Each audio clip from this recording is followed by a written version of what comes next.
Olá, tudo bem? Te convido a orar comigo rapidamente, uma breve oração, antes de fazer também uma breve exposição de algo que eu creio que o Senhor colocou em meu coração. Uma revelação dentro das Escrituras, dentro de 1 Coríntios capítulo 11, a respeito da Santa Ceia do Senhor. Oremos. Senhor Deus e Pai, no nome de Teu Filho Jesus, eu peço que o Senhor esteja entrando em cada lar, juntamente comigo, e que através da minha voz o Senhor possa trazer esclarecimento, paz, comunhão, conforto, neste momento em que nós vivemos uma situação tão terrível em toda a Terra, em todo o planeta Terra. Nesses dias que antecedem a Tua vinda, Jesus, que o Senhor possa nos unir, nos dar entendimento, possamos estar preparados para a Tua volta e assim subirmos contigo. Peço a Tua bênção sobre a leitura, sobre as nossas mentes, sobre nossos ouvidos. Em nome de Jesus, Pai, eu oro e agradeço. Amém. Meus queridos e amados, fiz uma leitura alguns meses atrás e me deixou eu muito preocupado em como trazer esta revelação. Se encontra em 1 Coríntios capítulo 11, a respeito da Santa Ceia do Senhor. O apóstolo Paulo falando a partir do versículo 23 do capítulo 11, se você quiser acompanhar, ou depois você pega a sua Bíblia e você leia. Diz assim a palavra de Deus: ordem e significado da ceia do Senhor. Porque eu recebi do Senhor o que também vos ensinei, que o Senhor Jesus, na noite em que foi traído, tomou o pão, e tendo dado graças, o partiu e disse: tomai e comei, isto é o meu corpo, que é partido por vós, fazei isto em memória de mim. Semelhantemente também, depois de cear, tomou o cálice, dizendo: este cálice é o novo testamento no meu sangue. Fazei isto todas as vezes que beberdes em memória de mim. Porque todas as vezes que comerdes este pão e beberdes este cálice, anunciais a morte do Senhor, até que venha. Portanto, qualquer que comer este pão ou beber o cálice do Senhor indignamente será culpado do corpo e do sangue do Senhor. Examine-se, pois, o homem a si mesmo, e assim coma deste pão e beba deste cálice. Porque o que come e bebe indignamente, come e bebe para a própria condenação, não discernindo o corpo do Senhor. Por causa disto, há entre vós muitos fracos, doentes e muitos que dormem. Porque se nós nos julgássemos a nós mesmos, não seríamos julgados. Mas quando somos julgados, somos repreendidos pelo Senhor, para não sermos condenados com o mundo.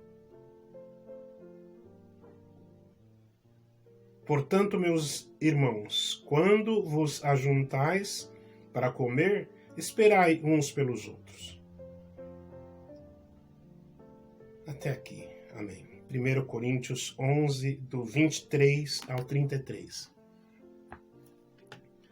Tem um versículo em especial que chamou minha atenção e eu vou ler uma outra tradução, que foi traduzido direto do inglês, que é a Bíblia Viva. O versículo 30 diz: é por isso que muitos de vocês estão fracos e doentes, e alguns até já morreram. A outra versão que eu acabei de ler diz que dormem. Aqui dizem morreram. Uma pessoa muito querida, muito amada, me perguntou o que seria pecado de morte. Porque uma denominação diz que é uma coisa, outra denominação diz que é outra denominação diz que é outra. E eu fui ler e orar e creio que recebi uma revelação do que é o pecado de morte. Aqui na Santa Ceia, 3 coisas aconteceram. Pessoas ficaram fracas, outras doentes e outras chegaram à morte. Então, alguma denominação fala assim, não existe pecadinho nem pecadão.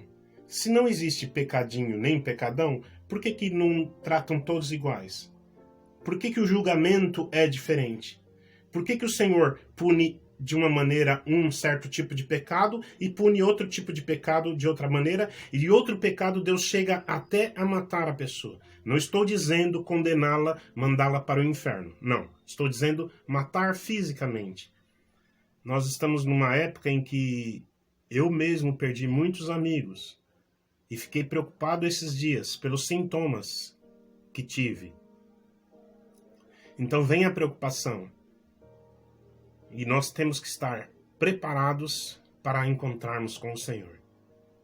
E aqui o versículo fala, alguns fracos, outros doentes, outros já até morreram. Na questão da Santa Ceia, de se examinar a si mesmo. E por que a pessoa chegou até a morte? Por não discernir o corpo do Senhor. O que é discernir o corpo do Senhor? Aí é que está a questão. Quando eu acho que só a minha denominação, que só a organização a qual eu pertenço, só ela é o corpo de Cristo? Pergunto, ponto de interrogação. Pergunto. Quando eu digo que só a minha igreja é o corpo de Cristo, será que eu estou discernindo o corpo de Cristo? Quando o apóstolo Paulo também, no capítulo 12, fala assim, o olho não pode dizer para a boca, você não é do corpo. O pé não pode dizer para a mão, você não é do corpo. Porque o cabeça é Cristo, o corpo é a igreja. A igreja, não denominação, não organização. A igreja, corpo de Cristo. Então, a revelação que eu sinto, que eu creio, dentro da Escritura, que nós precisamos discernir, por isso que muitas vezes eu ouço algum pregador muito bom, ele prega bem, da presbiteriana, prega muito bem, mas quando ele critica algum irmão de outra igreja, da Igreja Universal, eu já pego e desligo. Quando eu estou assistindo uma pregação de um irmão da Igreja Batista e que ele critica a Igreja Adventista, eu já pego e desligo, porque ele não está discernindo o corpo de Cristo. Somos o corpo de Cristo. Um tem um costume, outro tem outro costume. Um bebe leite, outro bebe café. Um come pão, outro come bolacha. Cada um tem um costume, mas são todos parte de um único corpo. Porque senão a Bíblia seria mentirosa. Em Efésios diz assim, há um só Deus, um só Senhor, uma só fé, um só amor. Há um só corpo, há um só corpo, há um só Espírito, só tem um Espírito Santo. E há um só corpo, e esse corpo não é uma denominação. Esse corpo é a igreja do Senhor Jesus Cristo. Se você se sente bem de congregar numa certa denominação, amém, Deus abençoe. Se você se sente bem de ir numa igreja que grita muito, você gosta de barulho, vá na igreja pentecostal. Se você não gosta de barulho, vá numa igreja tradicional. Mas tenha discernimento. Porque o ouvido não fala, o ouvido ouve. Mas porque ele ouve, ele não é do corpo? A boca fala, mas porque a boca não sente cheiro, ela não é do corpo? O nariz sente cheiro, mas porque o nariz não enxerga, O nariz não é do corpo? Então Deus distribui o corpo como Ele quer, mas há um só cabeça. E esse cabeça chama-se Jesus Cristo. E Ele está perto a voltar. Está próximo, está às portas. Então quando você participar da ceia do Senhor, quando você for comer o pão, quando você for beber o vinho, pense: o irmãozinho Batista é meu irmão. O irmãozinho presbiteriano é meu irmão. O irmão daquela igreja Assembleia de Deus é meu irmão também.